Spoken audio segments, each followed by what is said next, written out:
ثانوی محرکات secondary motives. درجہ بندی کے لحاظ سے دوسرے نمبر پر ثانوی محرکات آتے ہیں کیونکہ یہ معاشرے سے سیکھے جاتے ہیں، اسی لیے انہیں اکتسابی محرکات کہا جاتا ہے. اگر ان کی تسکین نہ ہو تو یہ فرد کے لیے مہلک نہیں ہوتے، اسی لیے یہ ثانوی محرکات ہیں. یہ محرکات سماجی روابط اور معاشرتی تنظیم سے پیدا ہوتے ہیں جو فرد میں اس کے مزاج، علم اور تجربات کی بنا پر مختلف شدت کے ہو سکتے ہیں. ان کی اگر تسکین نہیں ہوتی تو یہ فرد کی زندگی کے لیے کوئی خطرہ نہیں ہوتے، لیکن اس کی وجہ سے ذہنی انتشار اور بہت سارے دیگر مسائل جو ہیں اس میں فرد مبتلا ہو سکتا ہے. یہ محرکات ایک کے بعد دوسرے یہ مسلسل بیدار ہوتے رہتے ہیں اور ان کی تسکین ہوتی رہتی ہے. یوں یہ محرکات فرد کے کردار کو تسلسل عطا کرتے ہیں اور فرد تمام عمر ان کی تسکین میں لگا رہتا ہے. مختلف معاشروں اور افراد میں ان محرکات کی تسکین کے طریقے بھی مختلف ہوتے ہیں. یہ مختلف طریقے ہی فرد کی شخصیت کو انفرادیت یا انڈیویجویلٹی عطا کرتے ہیں. جس طرح بنیادی محرکات کی تسکین میں فرد تہذیب اور شائستگی کو مد نظر رکھتا ہے، اسی طرح سے ثانوی محرکات کی تسکین میں بھی فرد اپنے سماجی رتبے یا سوشل سٹیٹس کا خیال رکھتا ہے. کئی ثانوی محرکات کی تسکین ایک دوسرے سے منسلک بھی ہوتی ہے، یعنی اگر ایک محرک کی تکمیل ہو جاتی ہے تو وہ کئی دیگر محرکات کی تسکین کا باعث بنتی ہے. ثانوی محرکات کو مزید 3 درجوں میں تقسیم کیا گیا ہے: معاشرتی یا سماجی محرکات سوشل موٹیوز، نفسیاتی یا سائیکولوجیکل موٹیوز، عمومی محرکات یا جنرل موٹیوز. ثانوی محرکات میں جو کیٹیگرائز کیا گیا ہے: سماجی محرکات، نفسیاتی محرکات اور عمومی محرکات. سماجی محرکات میں گروہی محرک، سماجی قبولیت کا محرک اور سماجی موازنے کا محرک. نفسیاتی محرکات میں وابستگی کا محرک، توقیر ذات کا محرک، تکمیل ذات کا محرک. عمومی محرکات میں حصول کا محرک، جارحیت کا محرک، تجسس کا محرک، کھیل کا محرک، سرگرمی کا محرک، کھوج کا محرک، سلیقہ کا محرک، طاقت کا محرک اور ہنگامی محرکات. ہمارے سلیبس میں جو ہے سماجی محرکات میں سے سماجی قبولیت کا محرک اور سماجی موازنے کا محرک. یہ والا جو سماجی مقابلے کا محرک ہے یہ کمپٹیشن اور کوآپریشن کا محرک بھی کہلاتا ہے. وابستگی کا محرک ہے اور تکمیل ذات کا محرک نفسیاتی محرکات میں سے. عمومی محرکات میں سے حصول کا محرک ہے، کھیل کا محرک ہے، تجسس اور کھوج کا محرک ہے. نفسیاتی محرکات سائیکولوجیکل موٹیوز. اس کا تعلق فرد کی شخصیت، اس کے مزاج اور رویوں سے ہے. ایک ہی خاندان میں رہنے والے مختلف افراد جو ہیں ان کی شخصیت مختلف ہو سکتی ہے. نفسیاتی محرکات کی شدت مختلف ہونے سے اختلافات پیدا ہوتا ہے.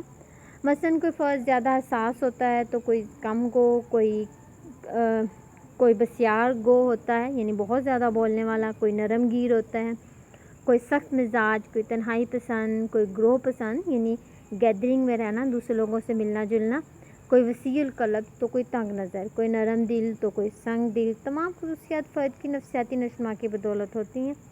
فرد کی قابلیتیں، آرزوئیں، اقدار، مقاصد اور نصب العین سب مل کر نفسیاتی محرکات کی شدت کا تعین کرتے ہیں. فرد جس انداز سے انہیں محسوس کرتا ہے، اپناتا ہے یا اپنانے کی کوشش کرتا ہے، اسی انداز کی وجہ سے نفسیاتی محرکات کی نوعیت مختلف ہوتی ہے. نفسیاتی محرکات جو ہیں وہ ہیں وابستگی کا محرک افیلیشن موٹیو، توقیر ذات کا محرک سیلف اسٹیم،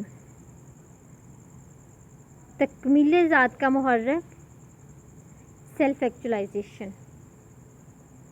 وابستگی کا محرک موٹیو آف افیلیشن، اسے لو اینڈ بلانگنگنیس کا محرک بھی کہا جاتا ہے. دوسروں کے ساتھ مل جل کر رہنا، انہیں اپنا دوست بنانا وابستگی کا محرک کہلاتا ہے. اس محرک کا ذکر محبت اور وارفتگی کے نام سے بھی کیا جاتا ہے، لو اینڈ افیکشن بھی کہا جاتا ہے. اس نفسیاتی محرک کا تعلق پسند کرنے اور پسند کیے جانے سے ہے. فطرتاً فرد چاہتا ہے کہ دوسرے اسے پسند کریں. وابستگی کا حصول انسانی زندگی میں بہت اہم ہے. ہر شخص ہی دوست بنانا چاہتا ہے، اچھے دوستوں کے ساتھ وقت گزارنا چاہتا ہے اور اس چیز کے حصول کے لیے ہر ممکن کوشش کرتا ہے۔ جیسے بچہ والدین کی نظروں میں پسندیدہ بننا چاہتا ہے، وہ نہیں چاہتا کہ اسے ڈانٹا جائے یا اس کی انسلٹ کی جائے۔ یہ محرک بچوں بڑوں سب میں موجود ہوتا ہے، لیکن کچھ افراد میں اس کی شدت کم ہو سکتی ہے یا کچھ میں زیادہ ہو سکتی ہے۔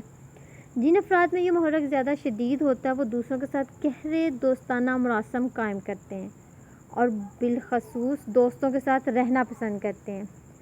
شاسٹن نے 1959 میں کہا تھا کہ خوفزدہ صورتحال میں اس محرک کی شدت میں اضافہ ہو جاتا ہے، یعنی فرد کو خوف کے دوران وابستگی کی ضرورت محسوس ہوتی ہے، جیسے چھوٹے بچے کا ماں کے پیچھے پیچھے پھرنا اور ماں کی گود میں گھسنا وابستگی کی مثال ہے۔ اس کی تسکین کے ساتھ بچے کو نہ صرف خوف سے نجات ملتی ہے بلکہ اس کو سیکیورٹی کی بھی فیلنگ ہوتی ہے۔ بچے کے علاوہ بڑوں میں بھی وابستگی اور تحفظ دونوں کی تسکین درکار ہوتی ہے۔ اگر فرد کو محبت نہ ملے، اس کی شخصیت پر ناگوار اثرات مرتب ہوتے ہیں۔ فرد کو بنیادی ضروریات تو میسر ہوں لیکن ماں باپ، بہن بھائیوں کی توجہ اور شفقت نہ ملے تو آگے چل کر وہ ناپسندیدہ سماجی سرگرمیوں میں یعنی اینٹی سوشل ایکٹیویٹیز میں حصہ لینے لگتا ہے۔ یاسیت پسند یعنی مایوس یا نیگیٹو سوچ والا ہو جاتا ہے اور جارحیت پسند ہو جاتا ہے یعنی اگریسو ہو جاتا ہے۔ فرد کو تمام عمر اس نفسیاتی محرک کی ضرورت رہتی ہے۔ عمر کا کوئی حصہ بھی اس کے بغیر گزارنا آسان نہیں ہوتا۔ تکمیل ذات کا محرک سیلف ایکچولائزیشن، اسے عرفان ذات کا محرک بھی کہتے ہیں۔ اس سے مراد ہے شخصیت کی تکمیل، کمال پسندی اور تسکین کے حصول کا محرک، یعنی فرد کو اپنا آپ مکمل ہونے کا یا اپنی ذات کے عرفان کا حاصل ہونے کا احساس ہونا۔ فرد اپنی صلاحیتوں کو اسی انداز میں استعمال کرنا چاہتا ہے کہ وہ باکمال بن جائے۔ وہ اپنے خوابوں، اپنے تصورات کو حقیقت میں ڈالنا چاہتا ہے۔ فرد اپنی صلاحیتوں کو جتنا زیادہ استعمال کرتا ہے اتنا ہی اس کے خوابوں میں حقیقت کا رنگ بھرتا ہے اور اس کی تکمیل ذات ہوتی ہے۔ یہ محرک بنیادی محرکات کی تسکین کے بعد تسکین پاتا ہے۔ میسلو کی درجہ بندی کے مطابق اس محرک کا درجہ سب سے آخر میں ہے۔ جیسے اگر فرد بھوک پیاس کے چکر سے ہی نہ نکل سکے تو وہ خواب اور تصور محض خواب اور تصور ہی رہ جاتے ہیں۔ کارل راجرز نے کہا کہ تکمیل ذات کے محرک کو مرکزی حیثیت حاصل ہے۔ اس کا خیال ہے کہ جب فرد کے تمام نظاموں کی تسکین ہو جاتی ہے تو ذات کا عرفان بیدار ہوتا ہے اور وہ ایک مکمل کارآمد فرد بن جاتا ہے۔ معاشرتی محرکات، سوشل موٹیوز، ان محرکات کا تعلق معاشرے سے ہے۔ فرد ایک سوشل اینیمل ہے، وہ اکیلا نہیں رہ سکتا، اس لیے اسے لوگوں کی، معاشرے کی، سوسائٹی کی ضرورت ہوتی ہے اور معاشرے میں فرد ایک دوسرے کے ساتھ، ایک فرد کے گروہ کے ساتھ، فرد کے گروہ کے ساتھ اور یا معاشرے کے ساتھ تعلقات ہوتے ہیں۔ اس طرح سے گروہ کے ساتھ تعلقات ہوتے ہیں۔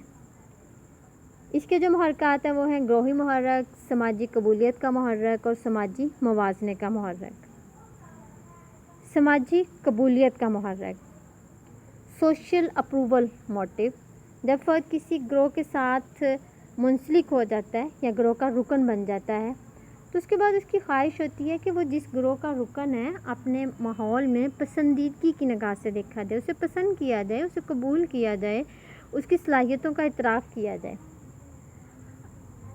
گروہ جب کسی فرد کو پسند کرتا ہے تو فرد کا حوصلہ بڑھتا ہے، اس کا مورال بلند ہوتا ہے، اس کی سیلف اسٹیم میں اضافہ ہوتا ہے۔ گروہ کی تعریف و تحسین میں فرد میں خود اعتمادی یا کانفیڈنس پیدا ہوتا ہے اور فرد اپنی ہی نگاہ میں اس کا وقار بلند ہوتا ہے۔ یہ اہم معاشرتی محرک جو ہے یہ نفسیاتی وٹامن کی حیثیت رکھتا ہے۔ اس کی بدولت پیار، محبت، حوصلہ افزائی، انعام و اکرام، نیا عزم اور جوش و ولولہ پیدا ہوتا ہے۔ فرد کے مختلف گروہ یعنی والدین، ہمجولی، اساتذہ، شریک کار، ذرائع ابلاغ اس کی کردار سازی کرتے ہیں۔ سماجی قبولیت حاصل کرنے کے لیے فرد ایسی عادات و اطوار اپناتا ہے جنہیں معاشرہ پسند کرتا ہے، معاشرتی ویلیوز کا اور رسم و رواج کا خیال رکھتا ہے اور ایسی چیزیں جنہیں معاشرہ پسند نہیں کرتا وہ ان سے اوائڈ کرتا ہے۔ فرد کی خدمات کے اعتراف میں سماجی قبولیت جزا بن جاتی ہے اور یہ ریوارڈ مادی بھی ہو سکتی ہے اور تعریف بھی ہو سکتی ہے، حوصلہ افزائی بھی ہو سکتی ہے، جیسے تالیوں کی گونج، شہرت اور شہرت نفسیاتی جزا کہلاتی ہے۔ ہر فرد میں سماجی قبولیت کی نوعیت اور احساسات اکتسابی ہوتے ہیں۔ فرد سماجی طور پر پسندیدہ اقدار کو حاصل کرنے کی کوشش میں لگا رہتا ہے۔ مثلاً دن رات ایک کر کے تعلیم یا کھیل میں میڈل جیتنا ایک خوشکن فعل ہے۔ میڈل کی بذات خود کوئی حیثیت نہیں ہوتی، لیکن اب ایک گیدرنگ میں تالیوں کی گونج میں جب وہ ملتا ہے تو فرد کے لیے بہت تسکین کا باعث بنتا ہے۔ وہ دیر پا خوشگوار تاثرات بھی رکھتا ہے۔ اس محرک کی تسکین اس کے لیے فرد چاہتا ہے کہ ہر میدان یعنی کھیل، نوکری، تعلیم وغیرہ جہاں پہ بھی وہ ہے اس کی قدر کریں۔ شہرت اور مقبولیت میں ناکامی کی صورت میں فرد افسردہ ہو جاتا ہے۔ اچھا بننا، اچھا بنے رہنا اس محرک کا مظہر ہے۔ فرد کسی قیمت پر سماجی قبولیت کو کھونا نہیں چاہتا۔ اسی وجہ سے اس میں رائے عامہ کا خوف، فیئر آف پبلک اوپینین موجود رہتا ہے، جو اسے راہ راست سے بھٹکنے نہیں دیتا۔ سماجی موازنے کا محرک، کمپٹیشن اینڈ کوآپریشن۔ فرد معاشرے میں رہتے ہوئے اپنا مقابلہ یا موازنہ دوسرے افراد کے ساتھ کرتا ہے اور اس کا مقصد دوسروں سے بازی لے کر آگے نکلنا ہوتا ہے۔ فرد کا وقار، رتبہ، تعلیم، ملازمت، کھیل، دولت، عزت، شہرت، ہر میدان میں مقابلہ بازی جاری رہتی ہے۔ یہ محرک گروہی محرک اور سماجی قبولیت کے محرک کے ساتھ ہی منسلک ہے۔ فرد گروہ میں رہتے ہوئے اپنا مقام بناتا ہے، اپنی تعریف و توصیف چاہتا ہے، دوسروں سے اعلیٰ و برتر بننا چاہتا ہے۔ سماجی موازنے میں فرد اپنے مقام کا تعین کرتا ہے اور اس میں تعین کے پیمانے مختلف گروہوں اور معاشروں میں مختلف ہو سکتے ہیں۔ کسی میں دولت معیار ہوتی ہے، کسی میں فرد کی تعلیم معیار ہوتی ہے، کسی میں ویلیوز زیادہ اہم ہوتی ہیں، کسی میں فرد کی پراپرٹی زیادہ اہم ہوتی ہے، کسی میں فرد کی عادات و اطوار کو، اصول پسندی کو، شرافت کو معیار مانا جاتا ہے اور بعض معاشروں میں شرافت کو بزدلی سمجھا جاتا ہے۔ یہ پیمانے یا معیار بدلتے بھی رہتے ہیں۔ پیمانہ خواہ کوئی بھی ہو، فرد میں آگے بڑھنے اور سب سے آگے رہنے کی لگن موجود رہتی ہے۔ یہ تمام معاشرتی محرکات شدت کے لحاظ سے مختلف ہوتے ہیں، اس لیے فرد میں وہ جو محرک طاقتور ہوگا، فرد اس کی تسکین کے لیے زیادہ کوشش کرتا رہے گا۔ اسی طرح سے اگر فرد کوآپریشن کرے، دوسروں کے ساتھ مل جل کر کام کرے یا مل جل کر رہے، تو اس طرح سے فرد میں یہ کوآپریشن کا بھی موٹیو ہوتا ہے، اس کی تسکین ہوتی ہے، یعنی تعاون کے محرک کی تسکین ہوتی ہے، اور اس سے کیا ہوتا ہے کہ فرد میں آگے بڑھنے کی خواہش بڑھتی ہے اور خود دوسروں کو ساتھ لے کر چلنے کی خواہش ہوتی ہے، اس کے دوسروں کو ساتھ لے کر چلا جاتا ہے۔ عمومی محرکات یا جنرل موٹیوز ہیں۔ عمومی محرکات یا جنرل موٹیوز وہ ہوتے ہیں، a motive is considered to be a general motive if it is not learned۔ ایسا محرک جو سیکھا ہوا نہیں ہوتا، اکتسابی نہیں ہوتا، but it is also not based on physiological needs، لیکن وہ ذاتی ضروریات پر بھی بیس نہیں کرتا، تو اس کو ہم جنرل موٹیو کہتے ہیں یا عمومی محرک کہتے ہیں۔ عمومی محرکات جو ہوتے ہیں وہ روزمرہ زندگی سے منسلک ہوتے ہیں۔ فرد اس کی تسکین کے لیے کوشش کرتا رہتا ہے اور تمام محرکات جو ہیں، نفسیاتی اور سماجی محرکات یا عمومی محرکات، ایک دوسرے کے ساتھ جڑے ہوئے ہوتے ہیں اور یہی جڑے ہوئے ہونا انہیں سیکنڈری موٹیوز کی کیٹیگری میں لے کے آتا ہے۔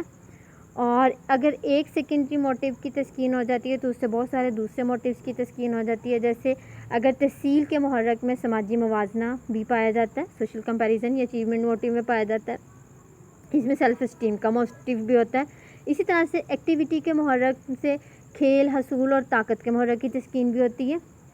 عمومی محرکات بہت سارے ہیں، لیکن یہاں پہ ہم کچھ کا ذکر کریں گے، جیسے اچیومنٹ موٹیو ہے، تحصیل کا محرک، جارحیت کا محرک یا اگریشن موٹیو ہے، کھیل کا محرک پلے موٹیو ہے، تجسس کا محرک کیوریسٹی موٹیو ہے، طاقت کا محرک پاور موٹیو، کھوج کا محرک ایکسپلوریشن موٹیو، حسی تہیج کا محرک سینسری اسٹیمولیشن، سلیقہ کا محرک آرڈر موٹیو، ہنگامی محرکات یا ایمرجنسی موٹیو۔ بعض دفعہ ہنگامی محرکات کی درجہ بندی میں تعاقب، فرار اور مبازرت، فائٹ اینڈ فلائٹ بھی شامل کر لیا جاتا ہے۔ تحصیل کا محرک اچیومنٹ موٹیو، حصول کا محرک بھی اسے کہا جاتا ہے، کسی چیز کا مقصد کا حصول کا محرک، کسی چیز کو مثبت انداز میں پازیٹیولی قبول کرنا، ایکسیپٹ کرنا، ایسی چیز جو کہ ناپسندیدہ ہو، فرد کے لیے ناگواری کا باعث بنے، اس سے پیچھا چھڑانا اس میں شامل ہے۔ یہ جو مقصد ہوتا ہے، یہ وہ مقصد جو فرد کو وراثتی رجحان، یعنی جو اس کو پیرنٹس کی طرف سے وراثتی خصوصیات ملی ہیں ان سے اور اس کی لرننگ کی بنا پر فرد کی نفسیاتی ضرورت بن جاتا ہے، اور فرد اس کو حاصل کرنے کی کوشش میں لگا رہتا ہے، اور یہی کوشش اچیومنٹ موٹیو کہلاتی ہے۔ تحصیل کا محرک نوعیت کی شدت کے لحاظ سے مختلف افراد میں مختلف ہو سکتا ہے۔ کچھ افراد اپنے مقصد کے حصول کی خاطر تمام دینی، اخلاقی، قانونی اور سماجی پابندیاں پھلانگ جاتے ہیں، لیکن کچھ لوگ انہی پابندیوں کے اندر، انہی ویلیوز کے اندر، انہی باؤنڈریز کے اندر رہ کے کوشش میں لگے رہتے ہیں۔ حصول کا محرک تمام افراد، گروہوں اور قوموں میں پایا جاتا ہے۔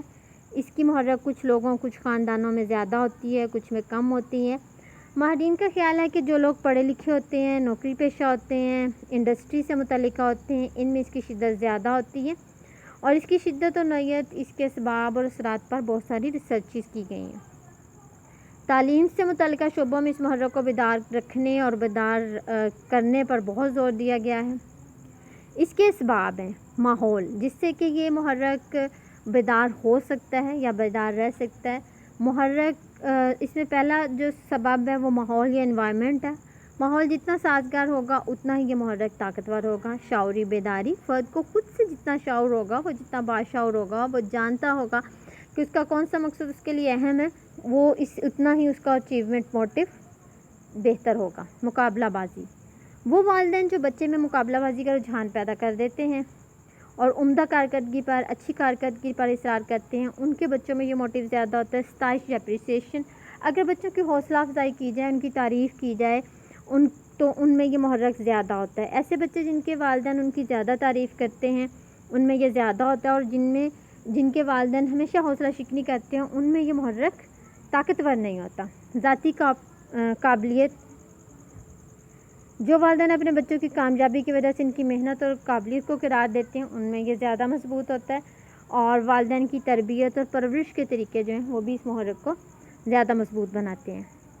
خود مختاری، جو والدین بچوں کو تھوڑی سی انڈیپینڈنسی دے دیتے ہیں، انہیں اپنے ڈیسیجنز لینے دیتے ہیں، انہیں خود پر بھروسہ کرنے دیتے ہیں، تو ان میں یہ محرک زیادہ مضبوط ہوتا ہے۔ جینڈر افیکٹ بھی ہے، اس میں جینڈر ڈفرینسز پائے جاتے ہیں، کہ جیسے ماہرین کا خیال ہے کہ ینگ لیڈیز میں اس کی شدت کم ہوتی ہے، اور لیکن یہ محرک جو ہوتا ہے وہ طاقتور ہو بھی تو اس کا اظہار نہیں کرتی۔ اس کے علاوہ جسمانی کمزوری بھی کہا جاتا ہے، کچھ ریسرچز ہوئی ہیں، ان میں کہا جاتا ہے کہ جن افراد میں حصول کا محرک زیادہ ہوتا ہے وہ جسمانی طور پر ویک ہوتے ہیں، اور ان لوگوں میں عام لوگوں کی نسبت دل کے امراض مبتلا ہونے کے امکان 6.5 گنا زیادہ ہوتے ہیں۔ یہ لوگ جو ہوتے ہیں یہ ٹائپ شخصیت میں کے مالک ہوتے ہیں۔ روزمین اور میتھیو کے مطابق دل کے امراض زیادہ ہونے کی وجہ مقصد حاصل کرنے کا سٹریس ہوتا ہے، کیونکہ وہ اپنے مقصد کو حاصل کرنا چاہتے ہیں، اس لیے وہ زیادہ تر سٹریس میں رہتے ہیں۔ یہ خاصہ پیچیدہ محرک ہے۔ وہ افراد جن میں یہ محرک شدید ہوتا ہے، ان میں بہت سارے انڈیویجول ڈفرینسز پائے جاتے ہیں، کیونکہ کچھ افراد کا مقصد صرف کامیابی کا حصول ہوتا ہے، لیکن کچھ کا مقصد ناکامی سے گریز ہوتا ہے، یعنی صرف وہ ناکام نہیں ہونا چاہتے۔ ایسے افراد جن کا مقصد کامیابی حاصل کرنا ہوتا ہے، وہ حقیقت پسندانہ مقاصد کا تعین کرتے ہیں، اور ایسے کاموں کا انتخاب کرتے ہیں جن کو وہ مناسب ٹائم میں پورا کر سکیں۔ دوسری قسم کے جو لوگ ہوتے ہیں جو صرف ناکامی سے بچنا چاہتے ہیں اور وہ غیر حقیقی مقاصد کا تعین کرتے ہیں، ایسے کاموں کا انتخاب کرتے ہیں جو بہت ہی آسان ہوتے ہیں، جن میں ناکامی کا امکان ہی نہ ہو، اس طرح سے وہ ناکامی سے بچ جاتے ہیں، جیسے کسی اسٹوڈنٹ کا بہت آسان سبجیکٹس کمبینیشن کا لینا۔ ایسے افراد جو ناکامی اور کامیابی دونوں کے بارے میں بہت زیادہ احساس ہوتے ہیں، وہ نہ تو زیادہ مشکل کام لیتے ہیں، نہ زیادہ آسان لیتے ہیں، وہ درمیانے درجے کے کام لیتے ہیں۔ ایسے افراد جو ذمہ داری کا احساس نہیں رکھتے، وہ کام کے مشکل اور آسان ہونے کا دھیان ہی نہیں رکھتے، یا اس کے بارے میں سوچتے نہیں۔ ایکسپرٹس کا کہنا ہے کہ تحصیل کے محرک میں اندرونی اور بیرونی دونوں طرح کے فیکٹر شامل ہیں، جیسے دلچسپی، تجسس، کھوج۔ خود ارادی سے اندرونی تحریک پیدا ہوتی ہے، لیکن ماحول، انعامات اور تقویت یا ری انفورسمنٹ سے خارجی تحریک پیدا ہوتی ہے۔ تحصیل ایک ہمہ پہلو محرک ہے، کیونکہ تحصیل کے محرک کی تسکین کے ساتھ بہت سارے محرکات کی تسکین ہو جاتی ہے، جن میں ستائش کا محرک ہے، ذاتی قبولیت کا محرک ہے، کوآپریشن کا محرک ہے، ایکٹیویٹی کا محرک ہے، اپنی اہلیت کو منوانے کا محرک ہے، جیسے کچھ ماہرین کمپیٹنس کا نام بھی دیتے ہیں۔ یہ سارے کے سارے جو ہیں یہ تحصیل کے محرک کا ہی دوسرا رخ ہے۔ انہی کی وجہ سے فرد نئی چیزیں جو ہیں ان کو سیکھتا ہے اور اپنے اعلیٰ مقصد کا اپنا کر ان کی جدوجہد میں لگا رہتا ہے، اور یہ سارا عمل تحریک کے محرک کی وجہ سے ہی ہوتا ہے۔ کھیل کا محرک، پلے موٹیو، اس سے پلے اینڈ مینیپولیشن بھی کہا جاتا ہے۔ This is a motive to explore the surroundings and satisfying the player needs through playing and manipulation. This motive plays an important role in learning the new skills and mastering the new tasks. اس سے کھیل کا محرک کہا جاتا ہے۔ کھیل کا محرک ایسے افعال یا سرگرمیاں جو تفریح یا لطف کی خاطر سر انجام دی جائیں اور جن کا مقصد اپنی توانائیوں کو پازیٹیولی کنزیوم کرنا ہوتا ہے۔ کھیل کھیلنے سے فرد فزیکلی بھی اسٹرانگ ہوتا ہے اور اس میں اس کا طرز عمل بھی پازیٹیو ہو جاتا ہے، اس کی تھنکنگ اچھی ہو جاتی ہے، بہتر ہو جاتی ہے۔ اور کچھ گیمز ایسی ہوتی ہیں جن میں فرد کو فزیکلی انرجی کنزیوم کرنا ہوتی ہے، جیسے اسکواش، ہاکی، فٹ بال، والی بال، باکسنگ، ریسلنگ وغیرہ۔ اس میں فرد اپنی قوت کو بہتر انداز میں یوز کر سکتا ہے۔ اس سے کچھ فائدے بھی ہوتے ہیں، جیسے فرد کی سوچ میں نکھار پیدا ہوتا ہے، فرد میں قوت برداشت پیدا ہوتی ہے، سیلف کنٹرول پیدا ہوتا ہے، وہ کامیابی ناکامی دونوں طرح کی صورتحال میں خود کو کنٹرول میں رکھتا ہے۔ فرد میں تعاون کا جذبہ پیدا ہوتا ہے، مقابلہ بازی کی بھی تسکین ہوتی ہے، فرد اپنی صلاحیتوں کا بہتر انداز میں جائزہ لیتا ہے، ناکامی کے اسباب کی وجہ جاننے کی کوشش کرتا ہے، جیتنے کے لیے نئے حربے اختیار کرتے ہیں۔ فرد کے جارحانہ رویے کا مثبت انداز میں انعکاس ہو جاتا ہے۔ اگر کوئی فرد بہت اگریسو ہو، ایسی گیمز کھیلے تو وہ پازیٹیولی اس کی اگریشن نکل جاتی ہے۔ باقاعدگی سے کھیلوں میں حصہ لینے والے فرد روزمرہ کے چھوٹے چھوٹے مسائل سے پریشان نہیں ہوتے۔ کھیل کے محرک سے دیگر محرکات کی بھی تسکین ہوتی ہے، جیسے فرد کی اگریشن ختم ہو جاتی ہے، سوشل کمپیریزن ہو جاتا ہے، سماجی تحسین ہو جاتی ہے۔ قوت اور تحصیل کے محرک بھی اہم ہے۔ تجسس کا محرک، کیوریسٹی موٹیو، کھوج کا محرک بھی اسے کہا جاتا ہے۔ یہ محرک انسانوں کے علاوہ جانوروں میں بھی پایا جاتا ہے، بچوں میں بھی اس کا اظہار ہوتا ہے۔ زیادہ تر بچے اپنے کھلونے الٹ پلٹ کر دیکھتے ہیں، انہیں توڑ پھوڑ کر اندر سے باہر سے دیکھنا اس کی مثال ہے۔ اس کے علاوہ بچے کا ہر چیز کے بارے میں چھوٹے چھوٹے سوال کرنا کہ یہ کون ہے، کیوں ہے، کیسے ہے، کہاں ہے، فلاں چیز کیوں ایسے ہے، کیوں ویسے ہے وغیرہ، یہ سب کے سب تجسس کے محرک کی مثالیں ہیں۔ جیسے جیسے بچہ بڑا ہوتا جاتا ہے، اس کا تجسس بڑھتا جاتا ہے، پھر یہ تجسس چیزوں کی ماہیت، ان کی وجوہات، ان کی نیچر، ان کی اسباب اور اثرات کو جاننے سے متعلق ہو جاتا ہے۔ اسی محرک کی وجہ سے کچھ افراد میں دوسرے لوگوں کے راز یا سیکرٹس جاننے کی کوشش ہوتی ہے۔ اس میں تمام افراد میں یہ یکساں شدت سے پایا جاتا ہے، بلکہ اس کی نوعیت افراد میں مختلف ہوتی ہے۔ کچھ کو اس بات کی کوئی بالکل بھی پرواہ نہیں ہوتی کہ کوئی کیا کر رہا ہے یا کوئی کتنی دولت کما رہا ہے، لیکن کچھ لوگوں کو بہت تجسس ہوتا ہے یا کچھ لوگوں میں یہ بہت زیادہ شدت سے پایا جاتا ہے۔ کھوج کا محرک یا تلاش کا محرک بھی اسے کہا جاتا ہے، دریافت کرنے کا محرک بھی کہا جاتا ہے، اور بعض افراد کھوج کا محرک اور تجسس کے محرک کو تقریباً ایک ہی طرح سے لیا جاتا ہے۔ یہ محرک شدید ہوتا ہے، لیکن اس کی تسکین زیادہ شدید نہیں ہوتا۔ جب شدید ہو تو اس کی تسکین سے فرد خود کو روک نہیں سکتا۔ آپ نے دیکھا ہوگا کہ بنیادی اور سماجی محرکات کی تسکین ہو جاتی ہے، تب بھی آرام سے نہیں بیٹھتے، مختلف کاموں میں لگے رہتے ہیں، بے چین ہوتے ہیں، سب کافی نہیں ہوتا۔ اور پہلے ماہرین کا خیال تھا کہ فرد کی ضروریات پوری ہو جاتی ہیں تو وہ مطمئن ہو جاتا ہے، لیکن یہ بات غلط ہے۔ سب ضروریات کی تسکین کے بعد بھی انسان اور جانور سرگرم رہتے ہیں، اس وقت بھی ماحول کو ٹٹولتے رہتے ہیں جب اس کی ضرورت کی تسکین نہیں ہوتی۔ اس محرک کی کچھ وجہ ہوتی ہے، جیسے ہم ٹی وی پر خبریں یا فلمیں دیکھتے ہیں، میگزینز پڑھتے ہیں، نیوز پیپر پڑھتے ہیں، تو اس کا بھی کوئی نہ کوئی مقصد ہوتا ہے کہ دیکھیں واٹ از نیو، ہم کھوج کے محرک کی تسکین کے لیے خود کو باخبر رکھتے ہیں۔ جب ہم اپنا سرمایہ وقت اور نئی جگہوں پر جانے میں خرچ کرتے ہیں تو اسی محرک کی تسکین ہوتی ہے۔ جن افراد میں یہ محرک زیادہ طاقتور ہوتا ہے وہ ہر نئے ہوٹل، ریسٹورنٹ یا اسٹور پہ ضرور جاتے ہیں۔ بچوں میں یہ محرک بہت نمایاں ہوتا ہے۔ بچہ جب گھٹنوں کے بل چلنے لگتا ہے وہ ہر کونے میں جانے کی کوشش کرتا ہے، ہر چیز کو الٹ پلٹ کر دیکھتا ہے، انہیں چھیڑتا ہے، جو چیز سامنے آتی ہے انہیں اٹھا لیتا ہے، اور اگر بچے کو جگہ پر بٹھا دیں تو وہ وہاں سے نکلنے کی کوشش کرے گا یا ناراضگی کا اظہار کرے گا۔ کھوج کی تسکین کی رکاوٹ میں آنے پر فرد رنجیدہ ہو جاتا ہے۔ پیاجے نے کہا کہ 1 سال سے کم عمر بچوں پر تجربات سے واضح ہو جاتا ہے کہ بچے میں کھوج اور تجسس اور سرگرمی کا محرک موجود ہوتا ہے۔ بچے کا کھلونے کو الٹ پلٹ کر دیکھنا کھول کر بلکہ توڑ کر دیکھنا اس محرک کی مثال ہے۔ بچے بڑے ہونے پر یہ عادات تبدیل نہیں ہوتی۔ ہر الماری کو کھول کر دیکھنا، دروازوں میں جھانکنا، پردے اٹھانا، اسی طرح سے کچھ لوگوں کا ورلڈ ٹور پہ جانا، چیزوں کی ٹو میں لگے رہنا، دوسرے شہروں میں جانا، مختلف جگہوں کو ایکسپلور کرنا، یہ اسی محرک کی تسکین کے لیے ہوتا ہے۔